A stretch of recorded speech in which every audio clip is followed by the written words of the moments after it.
Hello everybody. Oh, sorry. Hello everybody.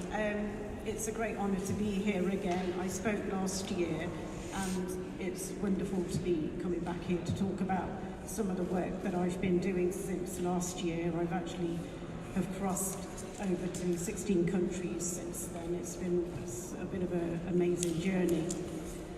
I want to start that actually, if you are conceived female, there's a good possibility in some communities and in some cultures that you're going to be aborted. Sex selection abortions happen. You're aborted because you're actually the wrong gender. That needs to end. If you're a young girl who lives in a country where you might not have a lot of money, you might have, poverty or social or economic disadvantages, your family may decide to sell you.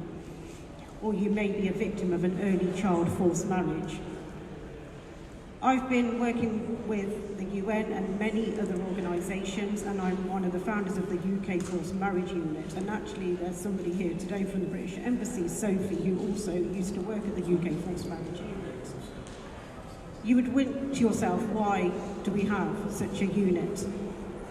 We live in the West and this harmful cultural practices still happen to young people, and people think, oh, it's our religion, it's our culture, it's our traditions, we can do whatever we like. No, we can't. People, and especially women, have rights. We have rights to be treated with respect and dignity. We have a right to make our own choices. Listening to Donna today, somebody said to me about prostitution and about human trafficking recently, Donna, and what they were saying was, does Me Too apply to women that are in the sex industry? And I said no, because actually people will say to me, oh, they made that choice. These women don't make those choices. They end up in those situations because there's a demand for it or people have been trafficked. I was telling somebody a couple of days ago, in Britain, since last month, we've had 101 Iranian refugees try and cross the channel to come over to Britain for safe sanctuary. 4 of them were children, several were women. But then I started to think to myself, these women that are been left in Iran when their husbands have left and they're fleeing for a better life, what are those women's life like in Iran?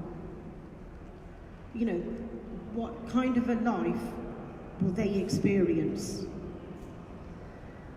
There's been, violence against women has been going on forever.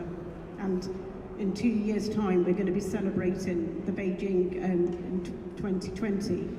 And I was thinking to myself, a lot has changed. We are raising awareness. But in some communities, in some cultures, we're still not educating women.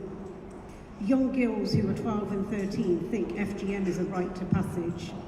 We need to change those figures. We need to change mindsets. We need to change ideologies. We need to change out-of-date cultural traditions that have no place in the West. It has no place anywhere in the world. Before I'm a woman, before I'm anything else, I'm a human being, and I have a right to be treated with respect and dignity. I'm also very passionate about empowering the next generation. It's something that I have done this year. I've flown to the Philippines, I've been to Sweden, I've been all over the world. And it was really interesting for me to see that young women are still experiencing violence. They still tackle inequalities in the workplace. Women are still paid less than 23% less than men in most countries around the world. And in some countries, it's even more. In some countries, women don't even get a job because actually she's not allowed to work, because the man of the family or the father or a husband decides that actually you can't make those choices. I will make those choices for you. Violence is not always around sexual violence. Physical, emotional, psychological are actually a lot more pandemic. They are more prevalent in most homes. 1 in 3 women will experience some form of violence in her lifetime. And actually, we have seen some great movements in the last year or so around the Me Too, the Time's Up campaign. And we have a right to stand up and call out people when people start abusing their powers in positions of trust. What is violence? Violence is about power and control. We don't need to be looking at industries or look at people that are abusing their powers. We have to look at home, look at the balance, look at the difference. Stop telling girls what to wear, stop telling girls what to do, stop telling girls who she shall marry or who she shall not, and instead talk to our boys about respect, teach them about fighting for her sister's equality, tell our boys to be the change that we want to see, make sure that we actually become the voice and the change that we want to see in the world. We all have a right and a voice, and we need to use it. As Lynn said, one voice. Like Malala said, one pen, starts with one, and we actually make a ripple effect.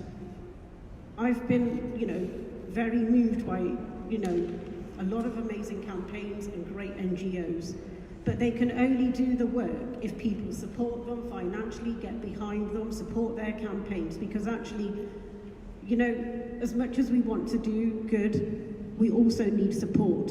We need people to buy into our plan. We need people to tackle violence against women, the global pandemic that hasn't ended. Also, in some countries,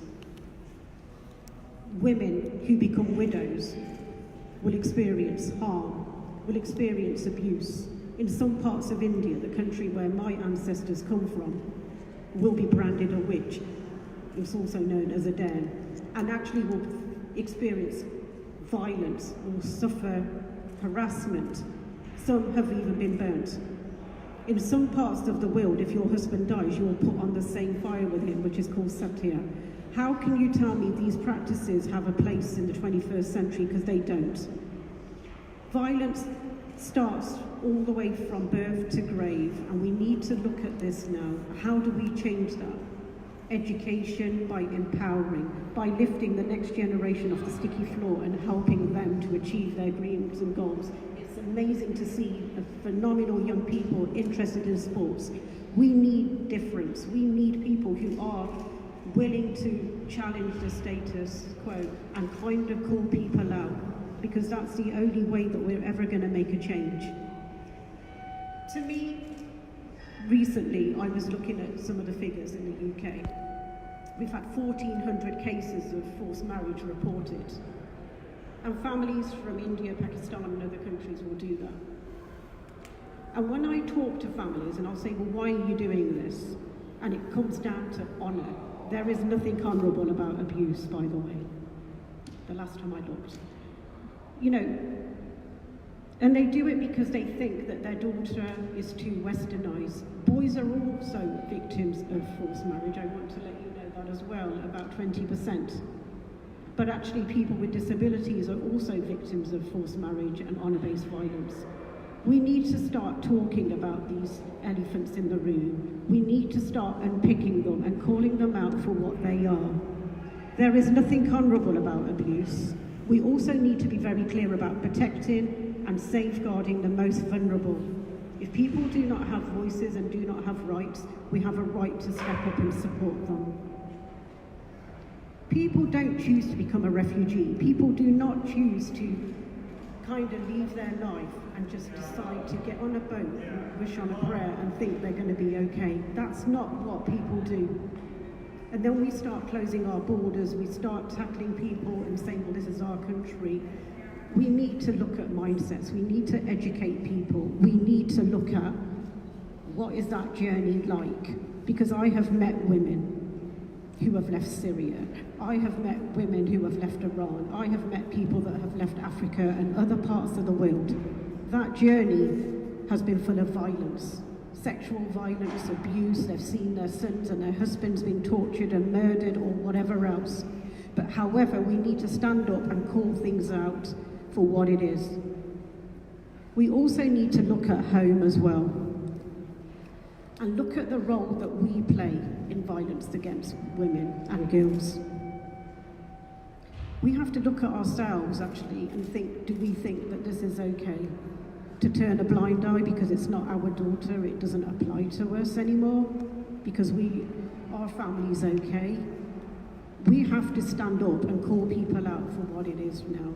And I think, to me, I've never been politically correct. I'm not here to be liked, and I've come here to do what I'm passionate about, and that is making a global difference around the world, empowering women and girls, making sure that their voices are heard.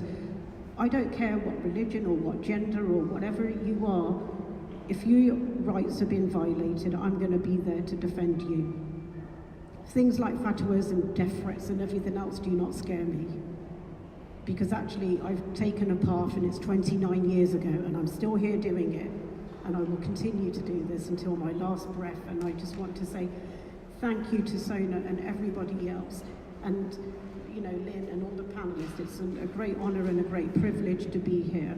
And actually, you know, we are halfway through to the 16 days of activism. It's so important that actually we raise awareness on social media. If you see a campaign or you see a tweet and you think it's interesting, retweet it. It doesn't hurt to do that. It doesn't cost us anything to pay it forward. So thank you, everybody, and I will be taking some questions because I could be here all day, but I don't want to be. Thank you. Thank you.